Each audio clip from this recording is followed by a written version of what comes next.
The bathroom door was still cracked from when he'd kicked it last month. The coffee maker still dripped exactly 28 seconds after brewing stopped. The framed wedding photo still hung crooked on the wall, despite how many times I'd straightened it. I stood there, car keys dangling from my fingers, watching my husband sprawl across our living room couch. Mine was the name on the mortgage. I'm Meredith Calloway, 34, interior designer with my own small business, homeowner, and apparently, according to James, nothing more than the bank that keeps this place running. Before we jump back in, tell us where you're tuning in from, and if this story touches you, make sure you're subscribed, because tomorrow, I've saved something extra special for you. It wasn't always like this.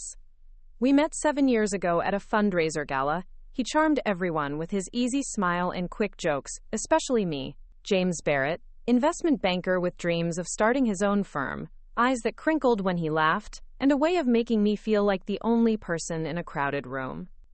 After our third date, I knew. After our first anniversary, we were engaged. After our small but elegant wedding, we were happy. At least that's what I kept telling myself. I set my purse down on the kitchen counter and took a deep breath. The house smelled like stale beer and yesterday's takeout that no one bothered to throw away. I'd been gone for 3 days at a design conference in Phoenix. My biggest client had loved my presentation. I'd landed a contract that would keep my business thriving for months. But James hadn't asked about any of that. "You're back," he said, not bothering to look up from his phone. The TV blared some sports commentary in the background. Empty bottles lined the coffee table like forgotten chess pieces.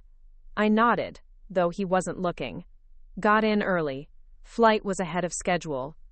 He grunted. Nothing more. I waited for something else. How was your trip? Or, "Glad you're home." Or even just a glance in my direction. None came. "I'm going to unpack," I said finally, pulling my suitcase toward our bedroom that increasingly felt like just mine. James had been sleeping on the couch more nights than not lately. He claimed it was because he stayed up late working or watching games. I'd stopped questioning it months ago. Inside, the bed was made exactly as I'd left it 3 days before. The decorative pillows were still arranged in the perfect pattern I'd created, untouched. He hadn't slept here once while I was gone. The realization shouldn't have stung anymore, but it did. I unzipped my suitcase and began placing clothes in their proper drawers. Everything in its place. "Control what you can," my mother used to say. It was the mantra I'd been living by for the past year as my marriage slowly crumbled around me. The bathroom counter told the story I'd become used to. My side, organized, clean, everything in labeled containers. His side, toothpaste without a cap, beard trimming speckling the sink, a towel crumpled on the floor. I picked it up automatically, hung it on the rack, wiped down the counter. When had I become his maid instead of his wife? The question echoed as I scrubbed at a particularly stubborn spot near the faucet. Back in the kitchen, I opened the refrigerator, nearly empty except for beer bottles and a container of something that had probably been there since before my trip. I closed it and pulled out my phone to order groceries. Another task that had somehow become exclusively mine over the years. "Hey," James called from the living room, "can you grab me another beer while you're in there?" I paused, finger hovering over the grocery app. "We're out." "Seriously? I just bought a case like 2 days ago." "Well, it's gone now." I kept my voice even, neutral. When had I started monitoring my tone so carefully around him? He sighed dramatically, the sound carrying across the house like he wanted to make sure I heard his disappointment. "Add it to the grocery order then." Not a request, a command. I added beer to the list, then stopped, staring at the screen. 7 years together, 4 years married. When exactly had I become someone who jumped at his commands without question? When had I started walking on eggshells in my own home? The memories surfaced without warning. Last Christmas at my parents' house, my father pulling me aside, concern etched into the lines around his eyes. "Meredith, honey, are you happy? Really happy?" I'd brushed it off, made excuses about James being stressed at work, about both of us adjusting to my business taking off. Dad hadn't pushed, but the question lingered like a ghost between us. I set my phone down and walked back to the living room. "I'm thinking of making pasta for dinner. Does that sound good?" James shrugged, eyes still fixed on his phone. Whatever. I stood there a moment longer, waiting for something more. Nothing came. I landed the Westridge contract, I said finally, the one I went to Phoenix for. It's my biggest client yet. Preparing and narrating this story took us a lot of time, so if you are enjoying it, subscribe to our channel. It means a lot to us. Now back to the story. Cool, he said, still not looking up. I felt something crack inside me, a hairline fracture in whatever was still holding us together. James, did you hear what I said? This is huge for my business. He glanced up finally, irritation flashing across his face. Yeah, I heard you. That's great. What do you want? A parade? The crack widened. No, just acknowledgement. Interest. Something. I said it was great, didn't I? He turned back to his phone. Christ, Meredith, what more do you want? What more did I want? The question echoed in my head as I turned and walked back to the kitchen. What I wanted was the man who used to ask about my day, who used to look at me with pride when I talked about my designs, who used to hold me at night instead of passing out on the couch with a beer in his hand. I opened the kitchen drawer where I kept my collection of takeout menus. Under them was a stack of mail I'd been avoiding. Bills, mostly, but also a thick manila envelope from my lawyer. I'd picked it up last week, but hadn't found the courage to open it yet. Divorce papers. Clean, professional, waiting for signatures. I'd started the process 3 months ago after James had drained our joint savings account to invest in a friend's business venture without telling me. $43,000 gone overnight. When confronted, he'd shrugged and said, "It's just money, we'll make more." It wasn't just about the money. It was about the disrespect. The dismissal. The slow, steady erosion of everything we'd built together. I traced my finger over the sealed edge of the envelope. Not yet, I told myself. Not tonight. One more chance. That night I made pasta from scratch the way my grandmother had taught me. Rolled the dough by hand, cut perfect fettuccine strips, prepared a sauce that simmered for hours. I set the table with our wedding china, lit candles, poured wine into the crystal glasses we'd received as gifts but rarely used. Dinner's ready, I called. James wandered in 20 minutes later, after I'd called 3 more times and the pasta had gone cold. He looked at the table setup and frowned. What's all this for? No reason, I lied. Just felt like making something nice. He sat down and took a large bite. It's cold. It was hot 20 minutes ago. He shrugged and continued eating, scrolling through his phone with his free hand. I watched him across the flickering candlelight, this stranger I'd married, and felt the distance between us stretch into something vast and uncrossable. After dinner, he returned to the couch without offering to help clean up. I washed the dishes by hand, even though we had a perfectly good dishwasher. The methodical scrubbing gave my hands something to do while my mind raced.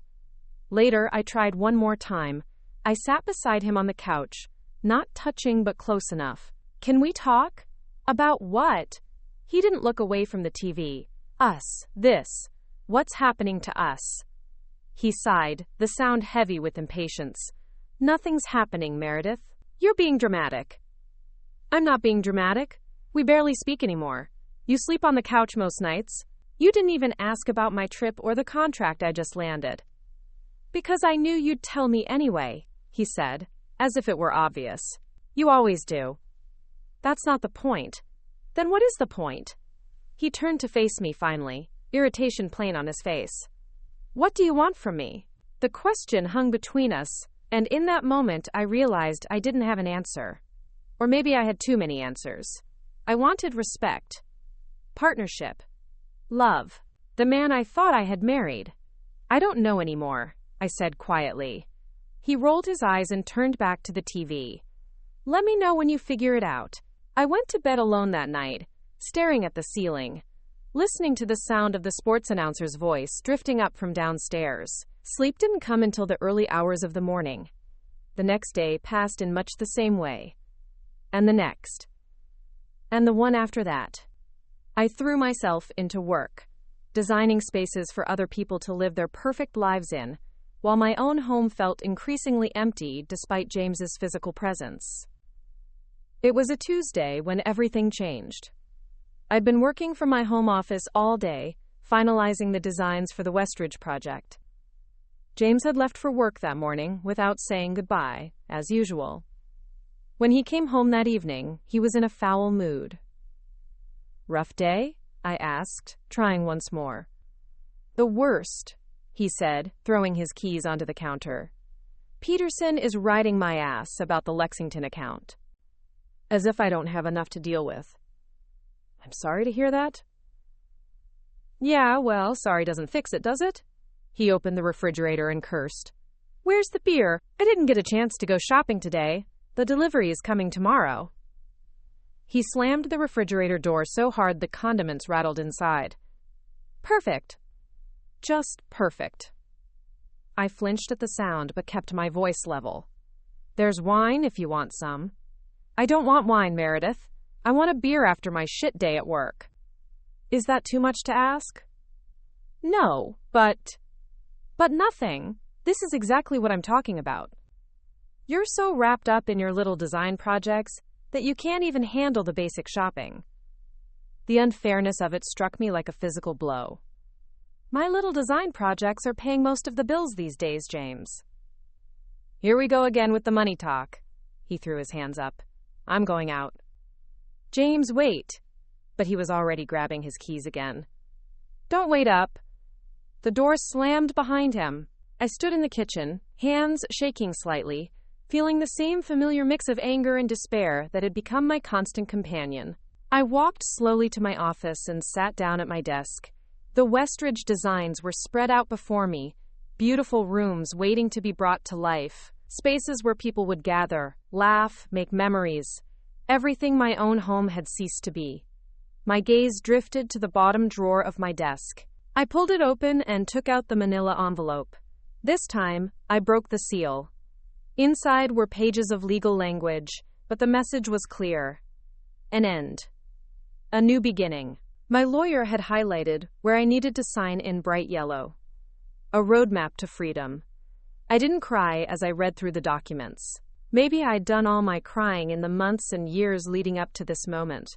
Instead, I felt a strange calm settle over me, like the quiet after a storm. I placed the papers back in the envelope, but didn't return them to the drawer.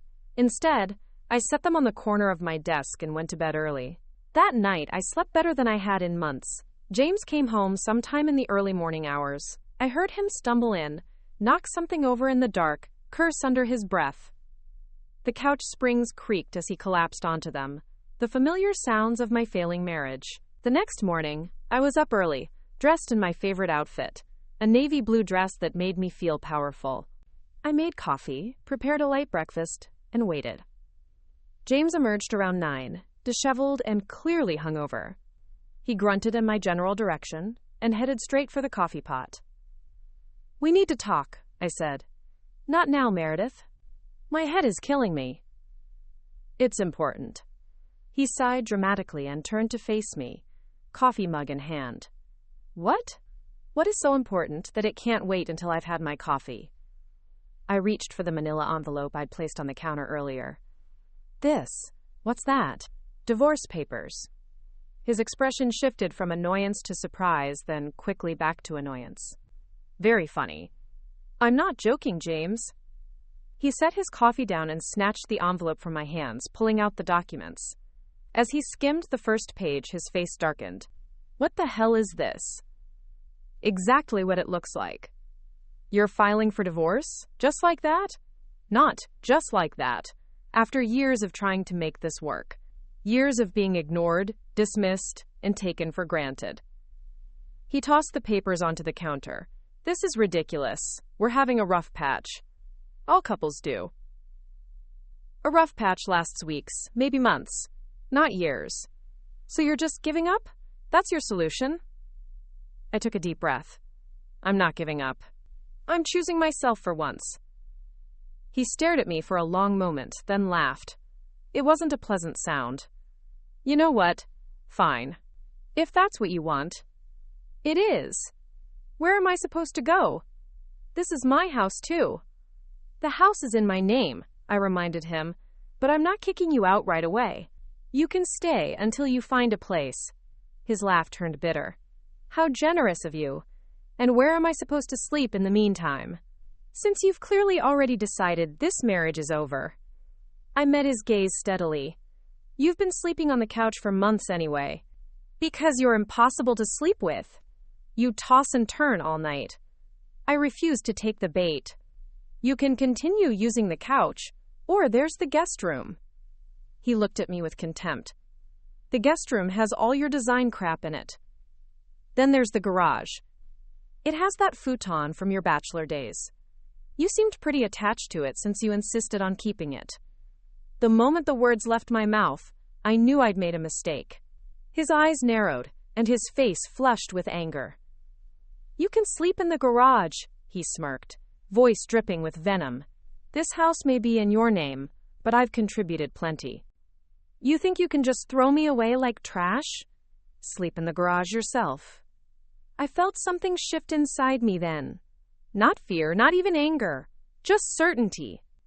I picked up the divorce papers and held them out to him. Sign these, James. We both know this marriage has been over for a long time. He knocked the papers from my hand, sending them scattering across the kitchen floor. Screw you, Meredith. Then he stormed out, slamming the front door behind him so hard that the wedding photo finally fell from the wall, the frame cracking as it hit the floor. I stood in the silence, staring at the broken glass and the smiling faces of two people who no longer existed. Then I knelt down and began gathering the divorce papers one by one, smoothing out their crumpled edges with steady hands. This was just the beginning, I knew. The road ahead would be difficult, messy, possibly ugly. But for the first time in years, I could see beyond the horizon of my broken marriage to something else. Something that belonged to me alone. I picked up the fallen wedding photo, carefully removed it from the broken frame, and placed it in a drawer. Not to keep, not to cherish, but to remember. This was part of my story now, but it wouldn't be the ending. I didn't tell anyone about the divorce papers that first week. Not my parents, not my sister, not even my best friend Olivia, who had been suspicious of James for years.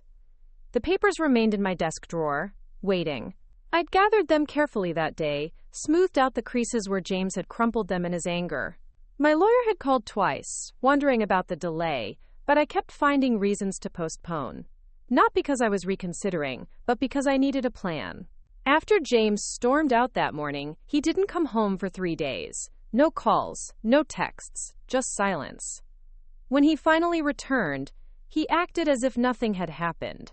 He didn't mention the divorce papers. Neither did I. We orbited each other in the house like distant planets, never colliding, barely acknowledging each other's gravity. I'm making pasta, I said one evening, a week after I'd shown him the papers. Not hungry, he replied, not looking up from his laptop. I made enough for 2 anyway. Old habits. That night, I lay awake staring at the ceiling, listening to the familiar sounds of James watching TV downstairs. The laugh track from some sitcom floated up through the floorboards. Once, that sound had been comforting. Now it felt like mockery. I reached for my phone and opened my banking app. The numbers stared back at me, harsh in the blue light. After James had emptied our joint savings, I'd opened accounts in my name only. My design business was doing well, better than well, actually, but I'd been hesitant to make any major financial moves while still sharing a roof with him. But now, I created a new folder on my phone, labeled Fresh Start, and began taking screenshots. My savings, my investment portfolio, my credit score, my client contracts, the bones of a new life, cataloged in pixels. The next morning, I had 3 consultations scheduled with new clients. I dressed carefully. Charcoal pencil skirt, cream silk blouse, the pearl earrings my grandmother had left me. Armor, in a way. James was still asleep on the couch when I left. I didn't wake him. The first consultation was for a lakeside vacation home. The clients, a retired couple with grown children, wanted something, quote, tranquil, but not boring. I sketched as they talked, letting their words flow through me onto the paper. What about this space? I asked, turning my tablet to show them a 3D rendering. The windows follow the natural curve of the shoreline, bringing the lake inside. The wife gasped softly. It's exactly what we imagined but couldn't articulate. Her husband nodded. You have a gift, Miss Calloway. Miss Calloway, not Mrs. Barrett. I'd kept my name after marriage, despite James's disappointment. Another battle I'd won, but somehow still felt like I'd lost. Thank you, I said, meaning it. I think we can create something truly special here. The rest of the day passed in a blur of fabric swatches, floor plans, and client questions. I was good at this, translating people's jumbled ideas into coherent spaces. I'd always been good at it, even before I'd started my own business. James used to be proud of that. Used to introduce me at parties as the woman who can read your mind and turn it into your dream home. When had that pride turned to resentment? It was nearly 7 when I pulled into my driveway. James's car was gone. The house was dark. I sat in my car for a moment, keys still in the ignition, and considered driving away. Just away. But where would I go? Inside, I kicked off my heels and padded to the kitchen. The breakfast dishes were still in the sink. James's coffee mug, half full and cold. A trail of crumbs leading to the toaster. I cleaned up automatically, my mind elsewhere. I opened the refrigerator and stared blankly at its contents. Nothing appealed. I closed it again and leaned against the counter, suddenly exhausted. My phone buzzed with a text. Olivia. Drinks tomorrow? I have news. I smiled despite myself. Olivia always had news. She lived her life in exclamation points. Sure, I texted back. The usual place? 7 p.m. Wear something cute. There might be prospects. I hesitated before responding. I hadn't told her about the divorce papers yet. Hadn't told anyone. It felt like speaking it aloud would make it too real, too immediate. Just drinks, I replied. Not looking for prospects. 3 dots appeared as she typed. Still wearing the ball and chain? Boring. If only she knew how heavy that chain had become. See you at 7, I sent. Then set my phone down. I wandered through the quiet house, turning on lights as I went. The living room with its expensive sectional that James had insisted on buying. The dining room, we rarely used. The guest bathroom with the marble countertops that had cost a small fortune. All these spaces I designed with such care. All these rooms that had never quite become a home. I stopped at my office door. Inside, everything was precisely organized. Color-coded files. Neatly stacked design magazines. The desk lamp casting a warm glow over my workspace. Control what you can. I opened the bottom drawer and took out the divorce papers again. This time, I spread them across my desk and really read them. Not just the highlighted signature lines, but the details. The division of assets. The legal language that would dismantle my marriage 1 paragraph at a time. James and I had no children, which simplified things. The house was in my name. My business was solely mine. But there were still entanglements. The investment accounts. The vacation property in Colorado we'd bought 2 years ago. The art collection we'd started together. I made notes as I read, creating a list of questions for my lawyer. When I was finished, I tucked everything back into the envelope, but this time I placed it in my work bag, not the drawer. Tomorrow, I decided. Tomorrow I would call my lawyer and move forward. That night, I dreamed of empty rooms, bare walls, floors without furniture, just space, endless and open. I woke feeling strangely peaceful. James's side of the bed remained untouched. I heard him moving around downstairs, the coffee maker gurgling to life. For a moment, I considered joining him, attempting normal morning conversation. Instead, I showered and dressed, taking extra time with my makeup. Battle armor again. When I finally went downstairs, he was sitting at the kitchen island, scrolling through his phone. Morning, I said, reaching for a mug. He grunted in response. I poured coffee and leaned against the counter, watching him, really looking at him. The stubble on his jaw. The wrinkles in his shirt that suggested he'd pulled it from the laundry basket. the faint dark circles under his eyes.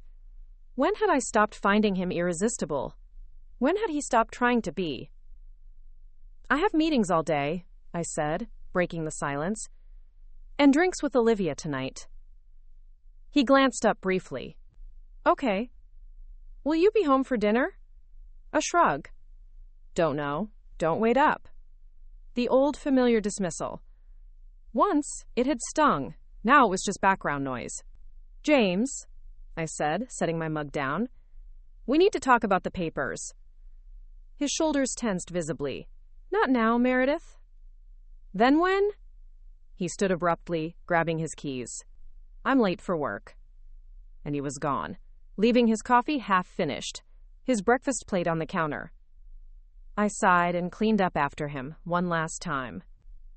My workday was packed with client meetings, supplier calls, and a site visit to a downtown loft that was being converted into a showroom. By the time 6 o'clock rolled around, I was mentally exhausted but strangely energized. I texted Olivia that I was running late but would meet her at the bar by 7:30. Then I opened my contacts and scrolled to my lawyer's number. Susan Chen had been recommended by a client who'd gone through a messy divorce the previous year. "She's a shark in a designer suit," the client had told me. "Expensive, but worth every penny." Susan answered on the second ring. "Meredith, I was beginning to think you'd changed your mind." "No," I said firmly. "I'm ready to move forward. Can we meet tomorrow?" "I have an opening at 10. Does that work?" "Perfect. Bring the papers, signed or not. We'll discuss next steps." "Thank you, Susan." I ended the call feeling lighter somehow. A decision made. A path chosen. I changed quickly in my office bathroom. The black dress I kept there for impromptu client dinners, a swipe of fresh lipstick, a spritz of perfume. Looking in the mirror, I hardly recognized myself. Not because I looked different, but because the woman staring back at me seemed determined, clear-eyed, present in a way I hadn't been for years. The bar where Olivia and I met regularly was busy for a Wednesday night. I spotted her at our usual table, already nursing a colorful cocktail, her red hair cascading over one shoulder. "There she is?" Olivia stood to hug me. "I was about to send out a search party," I laughed, the sound foreign to my own ears. "Sorry, work was crazy." "Work is always crazy with you." She gestured to her drink. "I ordered you a Moscow Mule. Extra lime, light on the vodka, just how you like it. You're a lifesaver." We settled in, and Olivia immediately launched into her news. A promotion at the marketing agency where she worked, a potential new apartment, and a disastrous date with a man who turned out to be married. "Anyway," she concluded, "enough about my dramatic life. How are things with you? How's James?" I took a long sip of my drink, the ginger burning pleasantly down my throat. "James is James." Olivia's eyes narrowed. "What does that mean?" "It means..." I hesitated, then decided. It was time. "It means I'm filing for divorce." Her eyes widened, but I didn't see shock there, just concern. And maybe a hint of relief. "Oh, Mer." She reached across the table and squeezed my hand. "I'm so sorry. And also..." "Not sorry? Is that awful of me to say?"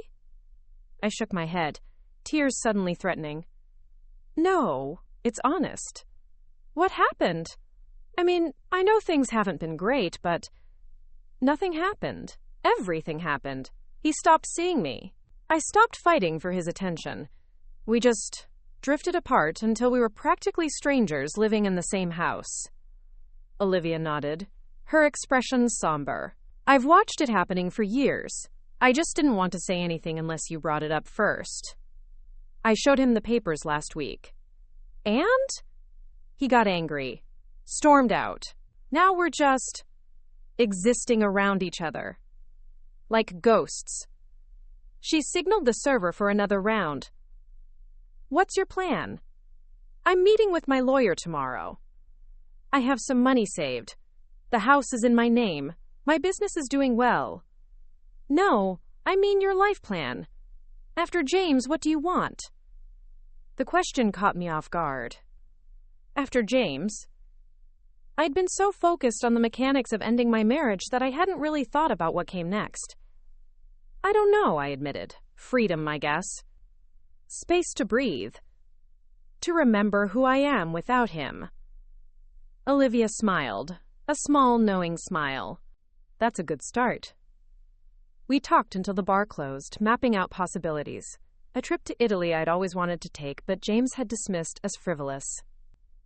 Renovating the master bathroom exactly the way I wanted it, without compromising on the clawfoot tub James thought was impractical. Small freedoms that suddenly seemed monumental. By the time I pulled into my driveway just after midnight, I felt something I hadn't experienced in years. Hope. Bright and fragile, but unmistakably there. The house was dark. James's car wasn't in the driveway. I wasn't surprised. Inside, I kicked off my shoes and walked straight to my office. I took out the divorce papers, found a pen, and signed my name on every highlighted line. My hand didn't shake, my heart didn't race. Just signature after signature, reclaiming my life one stroke at a time. When I was finished, I slid the papers back into their envelope and placed it in my bag for tomorrow's meeting. Then I went upstairs, washed my face, and crawled into bed. I slept dreamlessly for the first time in months. The next morning, I woke to the sound of James moving around downstairs. The clink of dishes. The coffee maker's familiar gurgle. Normal sounds that no longer felt normal. I dressed carefully. A charcoal gray suit, emerald green blouse, subtle silver jewelry. Professional. Poised. Ready. James was at the kitchen island when I came down, coffee mug in one hand, phone in the other. He glanced up briefly. "You look nice," he said, the first genuine compliment he'd offered in months. "Thank you. I have meetings today." He nodded, eyes already back on his phone. "Will you be home for dinner?" The irony wasn't lost on me, his words echoing mine from yesterday, the same disinterested tone. "I'm not sure," I replied truthfully. "Don't wait up." I grabbed an apple from the fruit bowl, my keys from the hook by the door, and left without looking back. Susan Chen's office was in a sleek downtown high-rise. The reception area featured plush leather chairs, modern art, and a discreet box of tissues on every side table. The message was clear. Emotions happen here, but they're handled with style. "Ms. Calloway," the receptionist greeted me. "Ms. Chen is ready for you." I was led down a hallway to a corner office with floor-to-ceiling windows. Susan stood as I entered, extending her hand. She was exactly as my client had described, impeccably dressed in a tailored navy suit, her dark hair pulled back in a sleek chignon, her handshake firm and confident. "Meredith, good to see you again. Please, sit." I settled into the chair across from her desk and withdrew the envelope from my bag. I signed the papers. She took them, her expression professional but kind. "Are you certain this is what you want?" "Yes," I said without hesitation. "I've been certain for a long time. I just needed to find the courage to act on it." She nodded, satisfied. "Tell me what happened after you showed him the papers." I recounted the scene in the kitchen, James's anger, the subsequent days of strained silence. Susan listened intently, taking occasional notes. "Has he been violent at all? Physically or verbally threatening?" "No," I said truthfully. "Just dismissive, cold, like he can't believe I'd actually leave him." "Men like James often can't fathom being left," Susan observed. "It doesn't fit their narrative." She outlined the process ahead, filing the papers, the waiting period, the negotiations over assets. It all sounded so clinical, so orderly. Nothing like the messy reality of a marriage unraveling. "What about the house?" I asked. "It's in my name, but he's lived there for years. Does he have any claim to it?" "The house was purchased with your inheritance, correct?" I nodded. "And you've maintained it primarily with your income?" "Yes, especially in the last 2 years as his commissions have decreased." Susan made another note. "He has very little claim to the property then, but he may try to use it as a bargaining chip for other assets." We talked for nearly 2 hours, covering every aspect of the divorce. By the end, I had a clear picture of the road ahead. It wouldn't be easy, but it was navigable. "One last thing," Susan said as I gathered my things to leave. "Where are you staying while this proceeds?" "At the house. James is still there, too, for now." She frowned slightly. "That's not ideal. Tensions can escalate quickly once papers are served. Do you have somewhere else you can go? Family? Friends?" I thought of my parents in Arizona, my sister in Seattle, Olivia's one-bedroom apartment. None seemed right. "The house is mine," I said firmly. "I'm not leaving it." Susan studied me for a moment, then nodded. "Just be careful. And call me if anything changes." I left her office feeling both lighter and heavier. The divorce was real now. In motion. Unstoppable.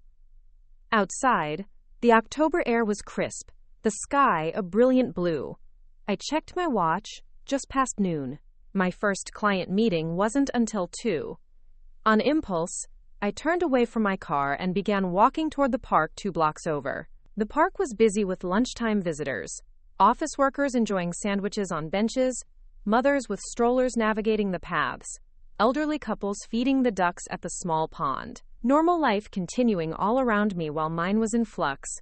I found an empty bench and sat, tilting my face up to the sun. For the first time in years, I allowed myself to imagine a future entirely of my own making. A life without James's dismissal, without walking on eggshells, without shrinking myself to maintain peace. It was terrifying. And exhilarating. My phone buzzed with a text. "Olivia. How did it go with the lawyer?" "Good," I typed back. "Papers are signed. Process is starting." "Proud of you? Dinner tonight? My treat." I smiled. "Can't." "Client dinner. Rain check?" "Always. Stay strong, warrior woman, warrior woman." The phrase made me laugh out loud, startling a nearby pigeon. I didn't feel like a warrior. I felt like a woman who had finally admitted that the life she'd built was suffocating her. Who had finally found the courage to breathe again. I walked back to my car slowly, savoring the moment. Whatever came next, the difficult conversations, the legal battles, the inevitable pain of dismantling a shared life, I would face it. Not because I was brave, but because the alternative, staying, had finally become more frightening than leaving. The divorce papers were served on a Tuesday morning while I was at a client meeting. Susan had warned me it would happen that day, suggested I might want to be absent from the house. I'd taken her advice without argument. Some confrontations are better delayed. When I pulled into my driveway that evening, James's car was there, but the house was dark. I sat in my car for a moment, key in the ignition, considering my options. I could drive away, spend the night at a hotel, postpone the inevitable. But running had never been my style. Inside, the silence had weight. I set my bag down carefully on the entry table, slipped off my shoes and listened. Nothing. No TV, no music, no sounds of movement. "James?" I called out, hating how my voice wavered slightly. No answer. I moved through the first floor, turning on lights as I went. The kitchen was empty, the living room untouched. I was halfway up the stairs when I heard it. Glass breaking, followed by a muffled curse. Our bedroom. The door was partially open, a slice of light spilling into the hallway. I pushed the door wider and froze. James stood by my dresser, a framed photo in his hands. The one from our honeymoon in Bali, both of us sun-kissed and smiling. At his feet lay another frame, its glass shattered on the hardwood. "You had me served at work," he said without looking up. His voice was eerily calm. In front of my colleagues. I stayed in the doorway, one hand on the frame. I didn't specify where. "Didn't you?" Now he looked at me, his eyes hard. Seems like maximum humiliation was the goal. "That wasn't my intent." He laughed, a sharp, ugly sound. "Your intent, your house, your divorce. Everything on your terms, right, Meredith?" I took a deep breath. "The papers have been ready for weeks, James. I tried to give them to you directly. You refused to discuss them." So this was the logical next step? Having some stranger hand me an envelope in the middle of a staff meeting. He set the Bali photo down with deliberate care, then kicked at the broken glass at his feet. Peterson had quite a laugh about it. Asked if I needed a referral to his divorce attorney. I'm sorry it happened that way, I said, meaning it. Public humiliation hadn't been my goal. But it doesn't change anything. No? He moved toward me and I tensed instinctively. He noticed, stopping a few feet away. You think I'm going to hurt you? The question hung between us. Had I thought that? The realization that I had, even for a moment, felt like a final confirmation. A marriage shouldn't include fear. I think you're angry, I said carefully, and hurt. And I don't know what you might do with those feelings. Something flickered across his face. Shame, maybe. He stepped back, running a hand through his hair. I'm not going to hurt you, Meredith. I've never hurt you. Hadn't he, though? Not with fists, but with indifference. With dismissal. With 1,000 tiny cuts of disrespect. We need to talk about what happens next, I said, still not moving from the doorway. What happens next is I call my own lawyer, he said, reaching for his phone, since you've clearly been planning this ambush for months. It wasn't an ambush, James. Our marriage has been failing for years. You just refuse to see it. Our marriage has been fine, he insisted. Every couple goes through rough patches. The delusion in his words struck me like a physical blow. Had we been living in such different realities? When was the last time we had a real conversation? I asked. When was the last time you asked about my day, or my work, or my feelings, and actually listened to the answer? He opened his mouth, then closed it again. When was the last time we slept in the same bed? I continued, finding strength in the questions I'd been silently asking myself for months. When was the last time we made love? When was the last time we laughed together? You're the one who's been distant, he said finally. Always working. Always with your clients. My work became my refuge, I admitted, because at least there people valued my input, my presence, my ideas. He scoffed. So this is my fault? I didn't stroke your ego enough? So you're throwing away 7 years of marriage? This isn't about ego, James. It's about partnership, respect, basic human connection. All the things we used to have but lost somewhere along the way. He stared at me for a long moment, then looked away. I'm not signing those papers. You don't have to. Not right away. But it doesn't change the outcome. We'll see about that. He pushed past me into the hallway, careful not to touch me. I'm going out. Don't wait up. The front door slammed a minute later. I stayed in the bedroom doorway, looking at the broken glass on the floor, the Bali photo sitting alone on the dresser. 7 years of marriage, and this was what remained, shattered glass and fading photographs. I cleaned up the mess methodically, sweeping the glass into a dustpan, salvaging the photo from the broken frame. It was from our second anniversary, a candlelit dinner at the restaurant where we'd had our first date. Both of us looking at the camera, James's arm around my shoulders, my smile bright and unguarded. I traced my younger face with a fingertip. What would that woman think of me now? Would she be disappointed that I couldn't make the marriage work? Or would she be proud that I had finally found the courage to admit it was over? I placed the photo in a drawer instead of throwing it away. Not to keep, not really. But because erasing history never solved anything. That night, I slept fitfully, waking at every sound, half expecting James to return drunk and belligerent. But morning came, and his side of the bed remained empty. His car wasn't in the driveway. He'd stayed away. I called Susan from my car on the way to my first client meeting. He's refusing to sign, I told her.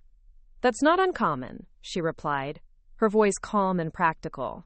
It doesn't stop the process, just potentially lengthens it. He thinks I'm bluffing, that I'll change my mind. And will you? No, I said firmly. That part of my life is over. Then we proceed as planned. Have you thought more about the living situation? It's not ideal for you to remain under the same roof during this process. I had thought about it. Extensively. The house is mine, Susan. I'm not leaving it. She sighed audibly. Meredith, I understand the principle, but you need to consider your safety and well-being. Divorces can turn ugly quickly, especially when one party feels blindsided. He wasn't blindsided, I insisted. He just wasn't paying attention.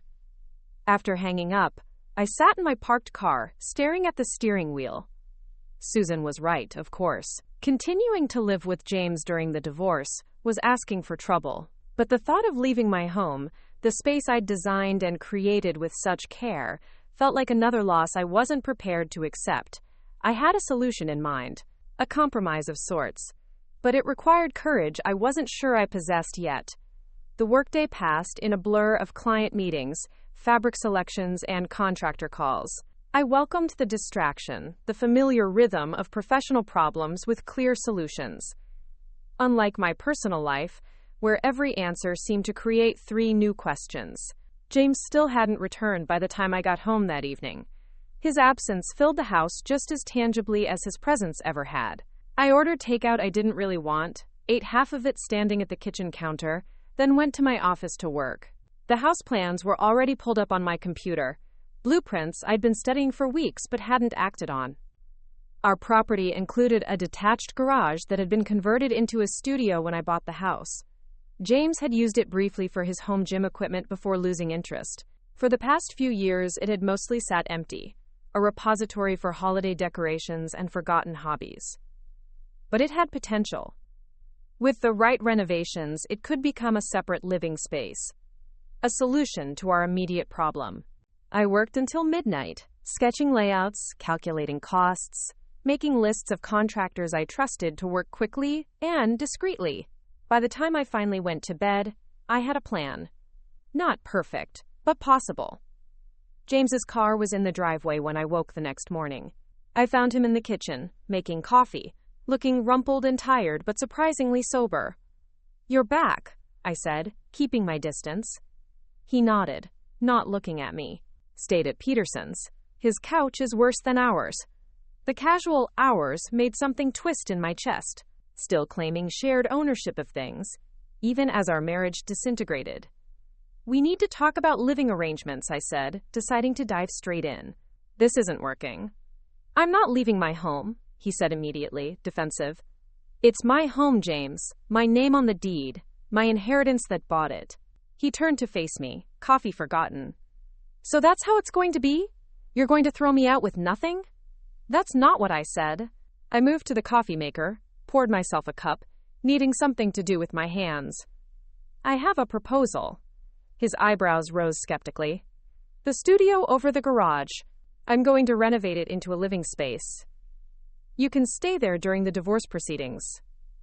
He stared at me for a long moment, then laughed without humor. "You want me to live in the garage? Like some kind of servant?" "It's not a garage, it's a studio. It has plumbing, electricity, its own entrance. With some work, it could be a comfortable apartment." "While you stay in the main house? In our bedroom?" "My bedroom," I corrected gently. "In my house." His face darkened. "You know what? Fine. Put me in the garage. At least then I won't have to see you every day, pretending this is all normal and reasonable." The barb struck home, but I didn't flinch. "The renovations will take about 2 weeks. Until then, we'll continue as we have been."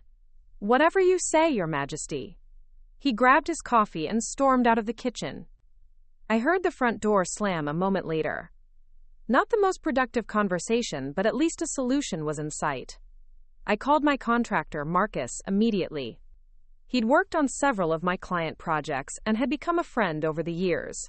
I explained what I needed, emphasizing the timeline. 2 weeks is tight, Meredith, he said doubtfully, especially for a full conversion. It doesn't have to be perfect, I assured him, just functional. Bathroom, kitchenette, living space. The basics. This is for your... He hesitated. Soon-to-be ex-husband, I supplied. Yes. A low whistle came through the phone. Didn't know you and James were splitting. It's recent. A half-truth. The papers were recent. The fractures in our marriage were ancient. I'll make it happen, Marcus promised. Can I come by today to look at the space? By that afternoon, the project was in motion. Marcus and his team cleared out the studio, cataloged what needed to be done, and promised to begin work the next day. The budget was higher than I'd hoped, but I had savings. And freedom, I was learning, sometimes came with a price tag. James returned late that night, stumbling slightly as he came through the door. I was in the living room, working on my laptop, and didn't look up when he entered. There are people in the garage, he said accusingly. Marcus and his team, I confirmed. They're assessing the space for renovation. You really meant it, he said, sounding surprised. You're really putting me in the garage. Now I looked up. I'm creating a separate living space so we don't have to tiptoe around each other during the divorce. It's a practical solution to an uncomfortable situation. He stared at me for a long moment, something unreadable in his expression. When did you become so cold, Meredith? The question stung more than it should have. I'm not cold. I'm practical. There's a difference. You used to be passionate, emotional, full of fire. He moved closer, swaying slightly. Now you're all business. All angles and edges. People change, James. They adapt to survive. Survive what? Our marriage? He laughed bitterly. Was it really so terrible being with me? The question deserved an honest answer. I set my laptop aside and met his gaze. No, I said softly. It wasn't terrible. It was wonderful once. And then it was good. And then it was just empty. A habit we couldn't break. A story we kept telling ourselves even though the plot had disappeared. Something flickered in his eyes. Recognition, maybe. A moment of clarity breaking through the alcohol and anger. We could fix it, he said, his voice unexpectedly vulnerable. If you'd just give us a chance. We've had chances, I reminded him gently. Years of chances. We just didn't take them. He stood there a moment longer, swaying slightly, looking lost in his own home. Then he turned and walked upstairs without another word. I stayed in the living room for hours after that, unable to focus on work, unable to sleep. When had I become so cold? Was that how others saw me now?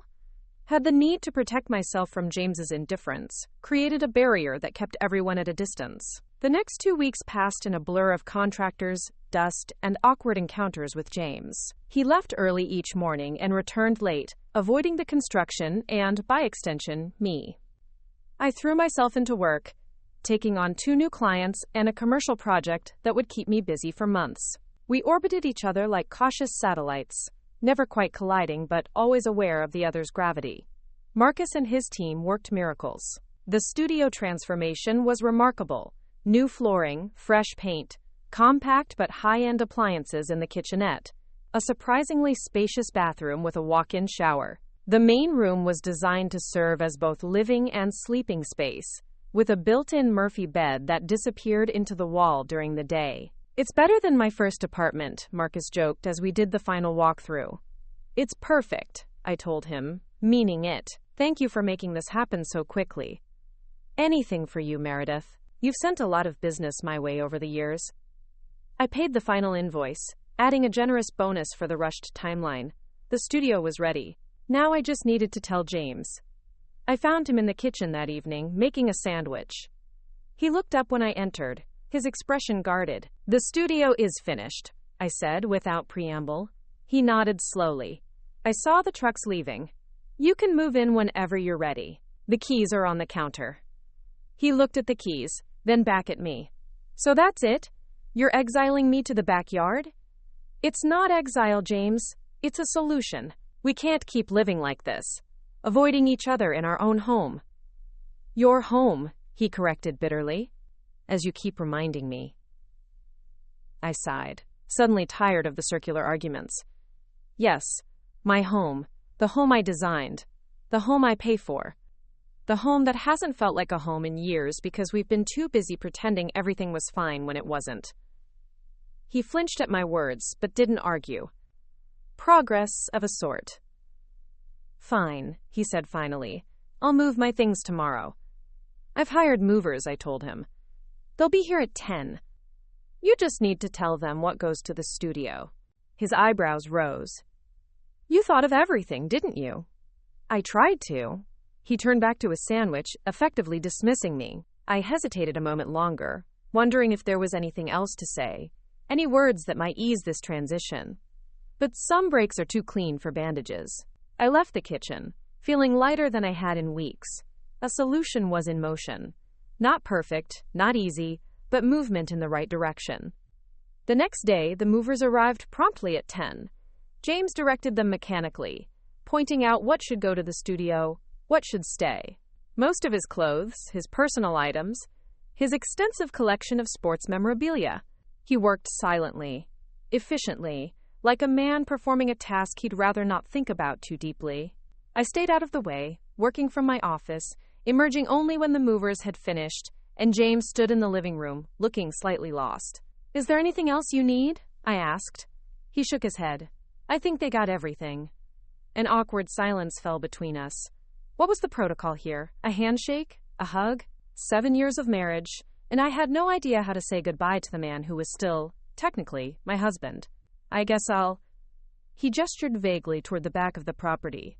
Yes, I said, the refrigerator is stocked, and there's a bottle of that bourbon you like in the cabinet. A peace offering of sorts, he nodded, acknowledging it without thanks. Susan says the preliminary hearing is next week, I said, switching to practicalities. Your lawyer should have contacted you with the details. He did. James picked up his last bag, a duffel containing what I knew were his most important possessions. The watch his father had given him when he graduated college, the signed baseball from his first professional game, the cufflinks he'd worn at our wedding. He walked to the door, then paused, looking back at me. Is this really what you want, Meredith? To end us?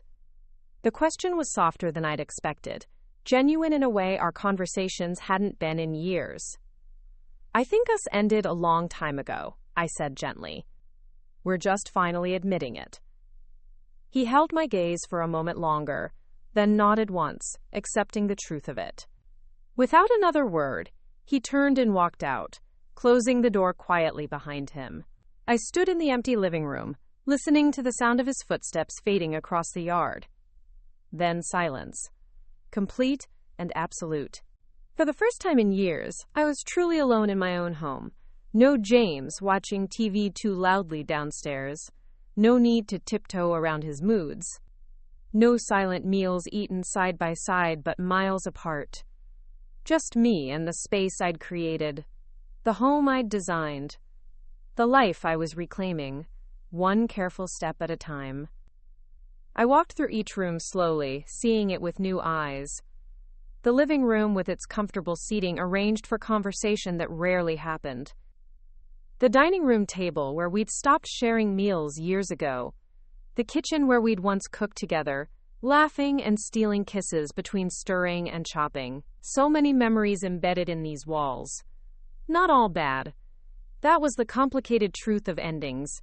They didn't erase the good that came before. They just acknowledged that the good wasn't enough to sustain what came after. I ended my tour in the bedroom, sitting on the edge of the bed that now felt both too large and exactly right. Tomorrow, I decided, I would change the sheets. Buy new pillows. Reclaim this space as fully mine, small steps toward a new reality. Not running away from the past, but walking deliberately toward a future I was finally allowing myself to imagine. The first night without James in the house, I slept for 10 uninterrupted hours. No creaking floorboards as he stumbled to the bathroom at 3 a.m. No sports commentary drifting up from downstairs. Just silence and darkness, and the feeling of being alone with my thoughts for the first time in years.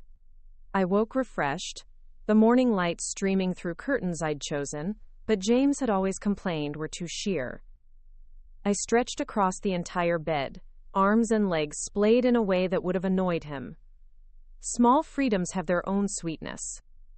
In the kitchen, I made coffee for one, used the French press that James had deemed too complicated, and sat at the counter reading news on my tablet without having to filter out someone else's running commentary. The quiet felt sacred somehow, a cathedral of my own making. I was pouring a second cup when I glimpsed movement through the kitchen window. James, walking from the studio to his car, dressed for work in a suit I recognized. He paused halfway, seeming to sense my gaze, and looked toward the house. Our eyes met briefly through the glass before I turned away, a reflexive gesture that felt like protection, though I wasn't sure from what. When I looked back, he was gone, his car pulling out of the driveway. This was our new normal. Proximity without intimacy, sharing property but not life. It should have felt stranger than it did. My phone rang as I was gathering my things to leave for my first client meeting. Susan's name flashed on the screen. "Good morning," I answered, tucking the phone between my ear and shoulder as I searched for my car keys. "Meredith." Susan's voice was all business. "I just got off the phone with James's lawyer. They're requesting a delay in the preliminary hearing.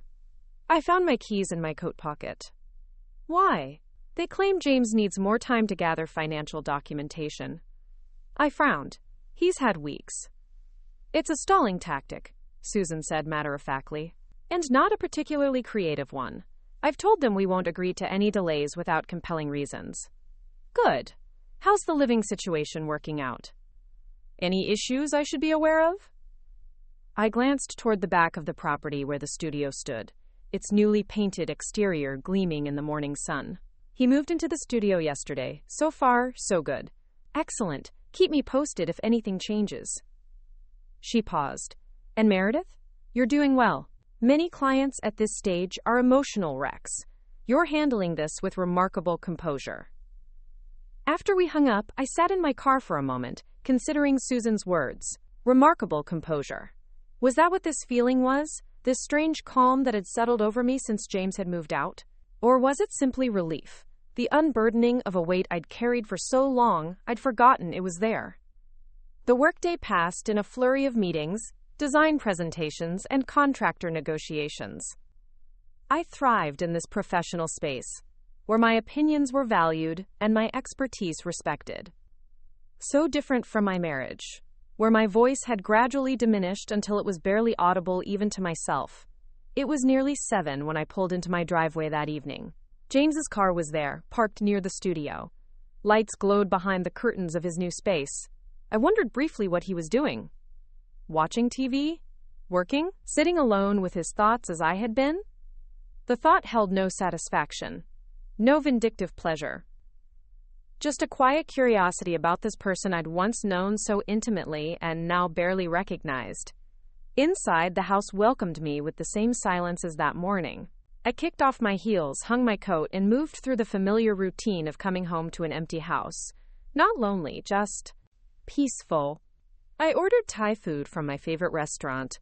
The one James had always complained was too spicy, and set up my laptop on the dining room table I'd bought 3 years ago, but we'd rarely used. Work spilled into my personal time as it often did, but now without the undercurrent of resentment that had accompanied it when James was there, making passive-aggressive comments about my obsession with my career.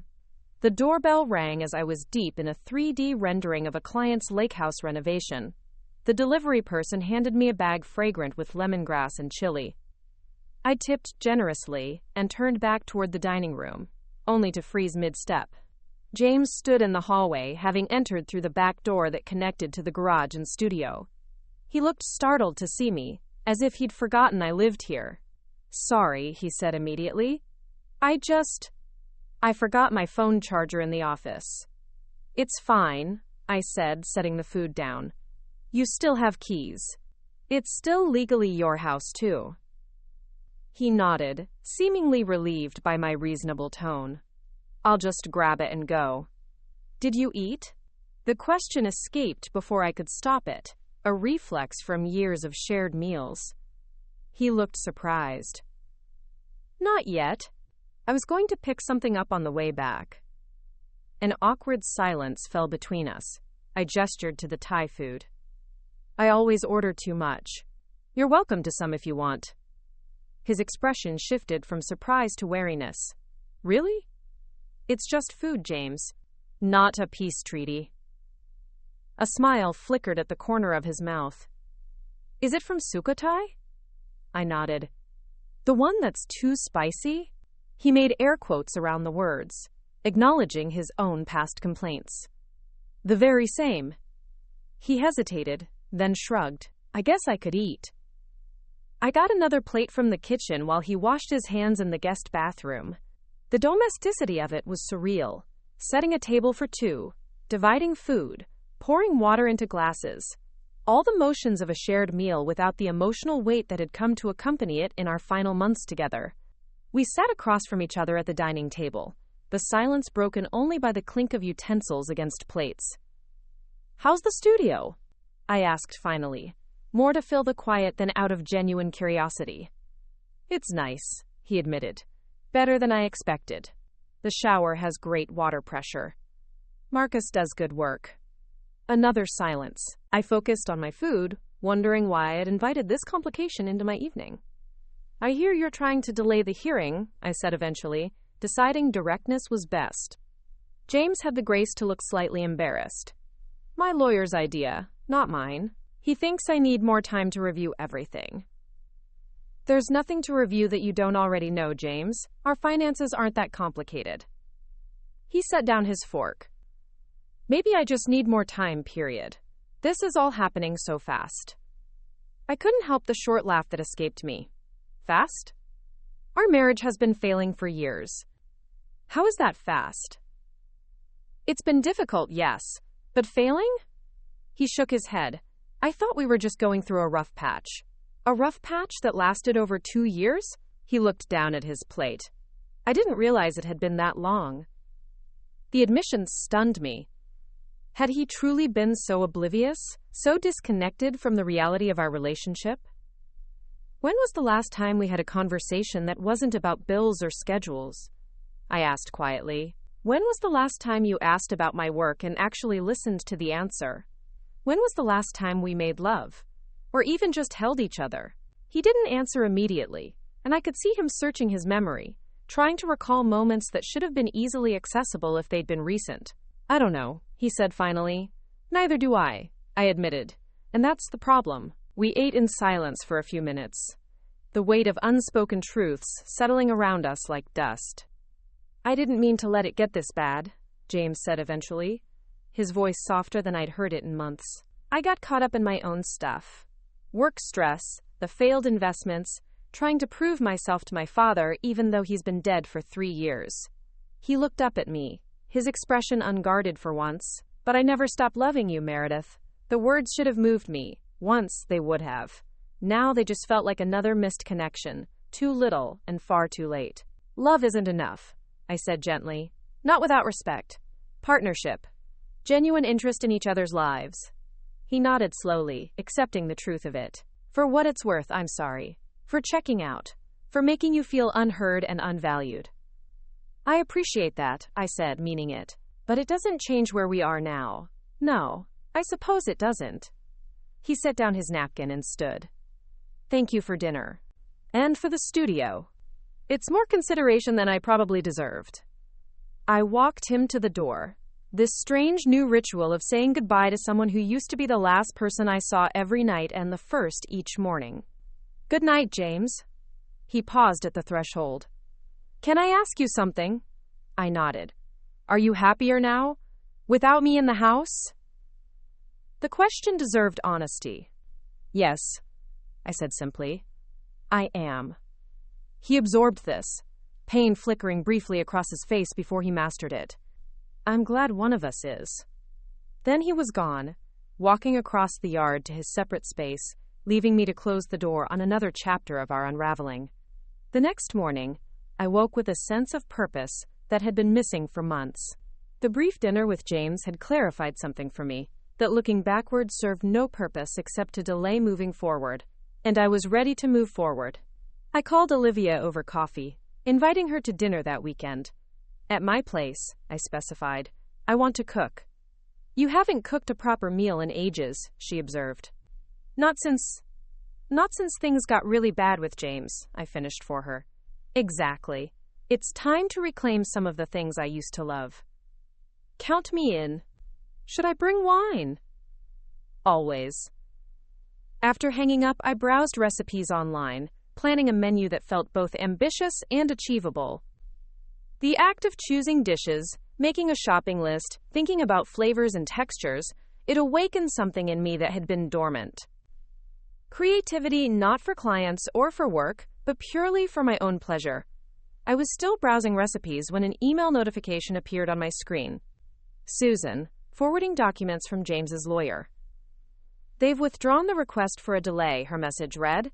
Hearing still set for Tuesday at 10 a.m. Progress. Progress indeed. I closed the email and returned to my recipes, refusing to let legal matters overshadow this small step toward rebuilding my life. The weekend arrived with perfect autumn weather. Crisp air, golden sunlight, leaves beginning to turn. I spent Saturday morning at the farmer's market, selecting produce for dinner with Olivia, enjoying the simple pleasure of choosing ingredients based solely on what appealed to me, rather than accommodating someone else's preferences. As I was selecting a bunch of fresh basil, a voice behind me said, "Meredith? Is that you?" I turned to find David Chen, an architect I'd collaborated with on several projects over the years. He was holding a coffee cup in one hand and a canvas shopping bag in the other, looking casually handsome in jeans and a navy sweater. "David, hello." I smiled, genuinely pleased to see a friendly face. "How are you?" "Good, good. Just picking up some things for dinner tonight." He gestured to his half-filled bag. "I'm attempting coq au vin for the first time. Potentially a disaster in the making." I laughed. "Brave of you." "Foolhardy, more like." His smile was warm. "How about you? Working on a Saturday?" "Actually, no. I'm cooking for a friend tonight." Reclaiming my kitchen, in a way. Something in my tone must have revealed more than I intended, because his expression shifted slightly. Reclaiming? That sounds significant. I hesitated, then decided there was no reason for secrecy. "James and I are divorcing. It's been a process." David's surprise was evident, but quickly replaced by concern. "I'm sorry to hear that. Are you okay?" The simple question, asked with genuine care, made something catch in my throat. When was the last time someone had asked me that and actually wanted an honest answer? "I'm getting there," I said truthfully. "Some days are better than others." He nodded, understanding in his eyes. "I went through it 3 years ago. Not easy, but necessary in my case." I hadn't known that about him. In our professional interactions, personal details rarely surfaced. How did you rebuild?" "Slowly," he said with a small smile. "One day at a time. I traveled a bit, reconnected with old friends, remembered who I was before I was half of a couple." He shifted his coffee to his other hand. "But mostly, I just gave myself permission to feel whatever I was feeling without judgment. The good, the bad, the messy middle parts." His words resonated deeply. Permission to feel. Wasn't that what I'd been denying myself for so long? Always controlling, always managing, always containing emotions that threatened to overflow. "That sounds wise," I said. "Hard-won wisdom," he admitted. "Trust me, I made plenty of mistakes along the way." We stood there a moment longer, the market bustling around us, a bubble of unexpected connection in the midst of Saturday errands. "I should let you get back to your shopping," he said finally. "But it was good to see you, Meredith." "You too." He turned to go, then looked back. "And for what it's worth, you seem stronger than you probably feel right now." That counts for a lot. I watched him disappear into the crowd, his words settling around me like a comfortable shawl. "Stronger than you probably feel." Yes, that described exactly the strange dichotomy of my current state, outwardly composed while internally still trying to find my footing. I finished my shopping with a lighter heart, adding a bottle of good wine to my purchases as a small luxury. The conversation with David had shifted something subtle but important, A reminder that there was life after divorce, that others had walked this path before me and emerged not just intact but renewed. At home, I spent the afternoon preparing for dinner, chopping vegetables, marinating chicken, kneading dough for fresh bread.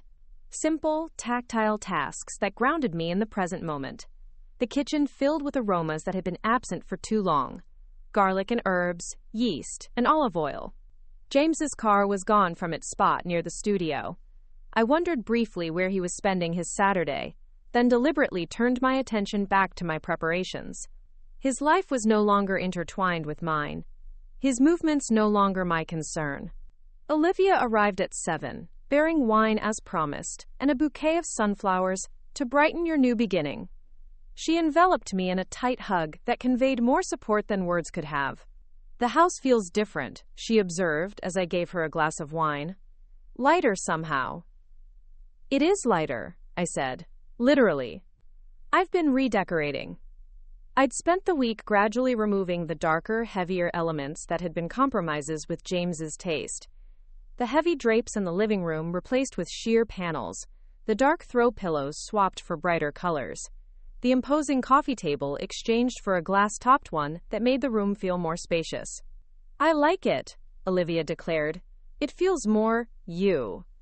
We moved to the kitchen where I put final touches on our meal. Olivia perched on a stool at the counter, sipping her wine. So, she said, spill. How's it going with James in the backyard? Awkward? Surprisingly not, I admitted, stirring sauce. We're like polite neighbors now. We had dinner together the other night, actually. Her eyebrows shot up. Dinner? Are you reconsidering? God, no, I laughed at her expression. It was just closure, I guess. Or the beginning of it. And the legal stuff? Moving forward, preliminary hearing on Tuesday. She raised her glass. To forward motion, then. I clinked my glass against hers. To forward motion. Dinner was a success. The chicken tender, the vegetables perfectly roasted, the bread still warm from the oven. We ate at the dining table, candles lit, music playing softly in the background. A celebration of sorts, though what exactly we were celebrating remained undefined. I ran into David Chen at the farmer's market today, I mentioned as we were finishing our wine. Olivia's expression turned sly. Handsome David? The architect with the shoulders? I rolled my eyes. Yes, that David. We had a nice conversation. He went through a divorce a few years ago. So he's single and has first-hand experience with what you're going through. Interesting coincidence. It's not like that, I protested. It was just nice to talk to someone who understands the process. If you say so. She refilled our glasses. But when you're ready, and only when you're ready, remember that life goes on. New beginnings can be found in unexpected places. I'm not looking for a new beginning with someone else, I said firmly. I'm still trying to find my footing on my own. And that's exactly as it should be right now. She reached across the table and squeezed my hand. I'm proud of you, you know. Not everyone has the courage to walk away from something that isn't working, even when staying is easier in some ways. Her words warmed me more than the wine. Thank you for being here. Through all of this. Where else would I be? She grinned. Now, enough seriousness. Tell me about the bathroom renovation you mentioned last week. Are you really getting that ridiculous clawfoot tub James always vetoed? We spent the rest of the evening in comfortable conversation, laughing more than I had in months.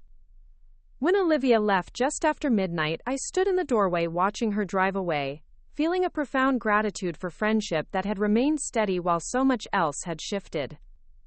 Sunday morning dawned clear and bright. I woke early, made coffee, and took it outside to the small patio off the kitchen. The air was cool but not cold, perfect for sitting wrapped in a light blanket, watching the garden come alive with morning light. From my seat, I could see the studio where James was staying. No signs of movement yet. He'd always been a late sleeper on weekends. I sipped my coffee, letting my mind wander. The preliminary hearing was 2 days away. The legal machinery of divorce grinding forward. But for this moment, on this peaceful morning, I chose not to dwell on what was ending, but on what might be beginning. The renovation plans I'd been sketching for the master bathroom. My bathroom now. The travel I'd postponed for years because James hated flying. The friendships I'd let fade because he found my friends too dramatic or too intense. The painting class I'd abandoned because he'd made cutting remarks about my lack of talent. So many pieces of myself set aside, compromised away, forgotten. Now waiting to be reclaimed, one by one. Movement caught my eye. James emerging from the studio, dressed in running clothes. He noticed me on the patio and raised a hand in awkward greeting. I nodded in return, this new language of acknowledgement without engagement. He jogged down the driveway and disappeared around the corner. I finished my coffee in the growing warmth of the morning sun, feeling neither satisfaction nor sorrow at his departure, just a quiet certainty that my path forward, whatever it might hold, was the right one. Later that day, as I was preparing for the work week ahead, my phone rang. Susan's name flashed on the screen. "I've just heard from James's lawyer," she said without preamble. "They want to meet tomorrow to discuss a settlement proposal." "A settlement?" I sat down at my desk. That's unexpected. Very, especially since they were stalling just days ago. She sounded intrigued. Something must have changed. "What time tomorrow?" 3 o'clock at my office. Can you make it? I'll rearrange my schedule. After hanging up, I sat for a long moment, turning this development over in my mind. What had changed? Why was James suddenly eager to settle? Was it just to avoid the public spectacle of court proceedings, or had something shifted in his understanding of our situation? I glanced out the window toward the studio. His car had returned. He was back from his run. Whatever his reasons, I would know tomorrow. That night, I prepared meticulously for the meeting, reviewing financial documents, making notes of questions for Susan, selecting an outfit that projected both confidence and reasonableness. The blue suit I'd worn to land the Westridge contract. Pearl earrings again, armor for a different kind of battle. Sleep came fitfully, my mind racing with possibilities. What would James propose? What was I prepared to accept? Where were my non-negotiables? By morning, I had my answers. I knew what I wanted and what I was willing to compromise on. The clarity felt like strength, a foundation to stand on when so much else was in flux. I was leaving for my first client meeting when I saw James crossing the yard toward the main house. He wore a suit I didn't recognize. New, perhaps? And carried a leather portfolio I'd given him for our 5th anniversary. We reached the driveway at the same moment, an unplanned intersection. "Good morning," he said, formal but not cold. "Morning," I replied. "You're dressed for work." He nodded. "Big presentation today." And then he hesitated. "The meeting with the lawyers." "Yes." He shifted the portfolio from one hand to the other. "I know you're on your way out, but can I have 2 minutes?" I checked my watch. 2 minutes. "I want you to know that I'm not going to fight you on this anymore." His voice was steady, his gaze direct. "The divorce, the house, any of it. I've been difficult, unfair, and I'm sorry for that." The apology caught me off guard. "Thank you for saying that. I've spent a lot of time thinking these past few days," he continued, "about what you said. About our marriage ending long before you showed me those papers." He took a deep breath. "You were right. I just didn't want to see it." I didn't know what to say, so I remained silent, letting him finish. "Anyway, I'll see you at the meeting this afternoon. I think you'll find my proposal reasonable." He offered a small, sad smile. "Be well, Meredith."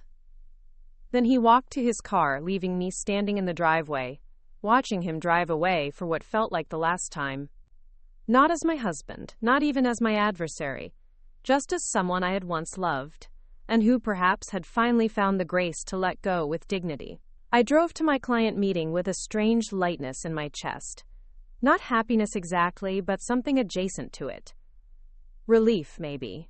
Or hope. The recognition that endings, when faced with courage and honesty, can become doorways to new beginnings. Whatever happened at the meeting that afternoon, I knew I would walk through that doorway with my head high, my heart open, and my eyes fixed firmly on the horizon of possibility that stretched before me. Up next, you've got 2 more standout stories right on your screen. If this one hit the mark, you won't want to pass these up. Just click and check them out. And don't forget to subscribe and turn on the notification bell so you don't miss any upload from us.